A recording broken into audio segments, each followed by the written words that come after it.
La souffrance des riches, épisode numéro 4. Je vais laisser de côté la partie auto-ethnographique et pour ceux qui seront plus intéressés, auront envie de lire le livre. Là, je vais vous lire le témoignage de Marc. Ancien chef d'entreprise international, Marc a gagné beaucoup d'argent sans pour autant devenir richissime, mais il a fait carrière au contact des addicts à l'argent et montre lui-même des signes de cette pathologie.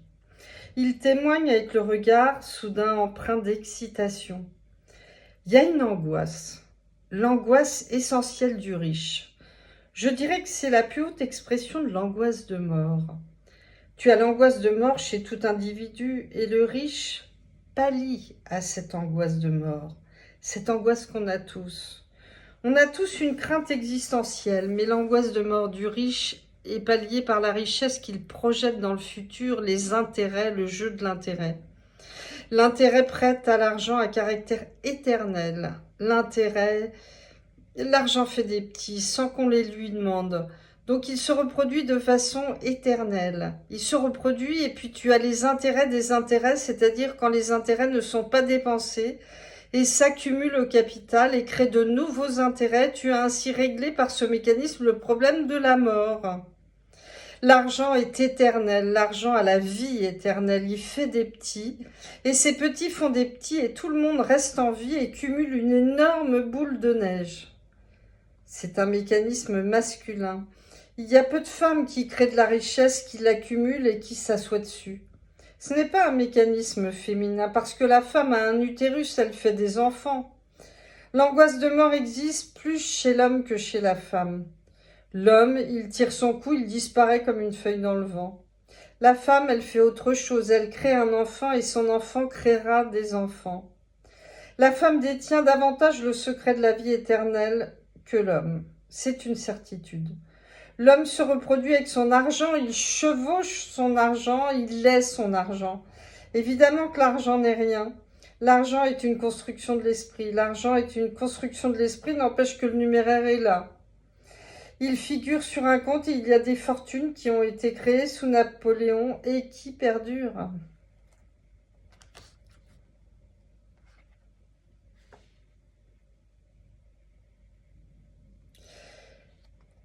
Et maintenant, ce sera le témoignage de Marie-Sophie, ou le non-témoignage de Marie-Sophie. Nous sommes dans les Alpes. Apprenant mon sujet d'écriture, Marie-Sophie vient me parler de son frère, qui est un grand patron qui a fait fortune et vit aujourd'hui en Suisse. J'en ai tant à te dire.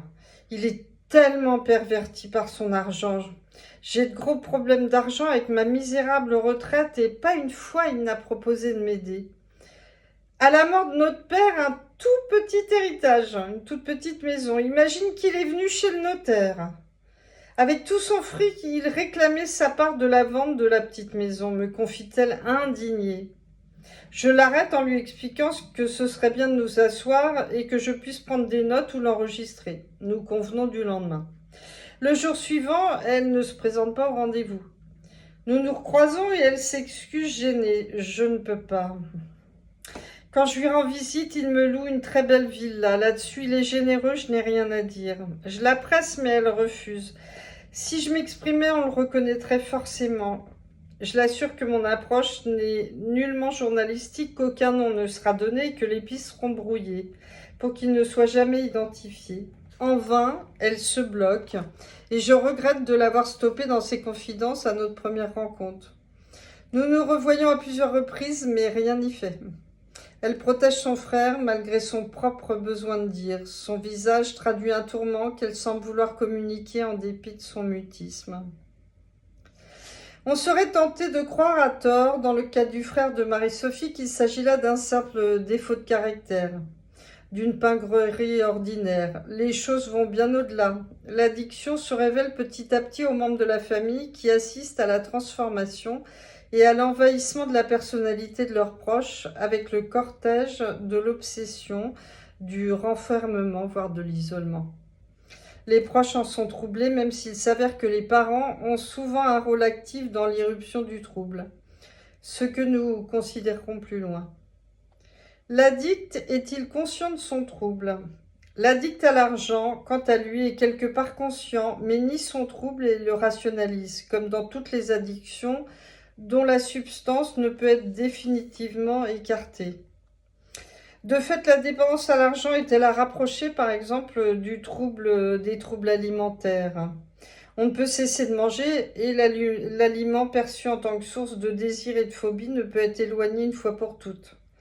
Tel qu'on pourrait l'imaginer avec une drogue, l'alcool, le tabac, le cannabis ou l'addiction au jeu même, pour laquelle on peut se faire interdire de casino.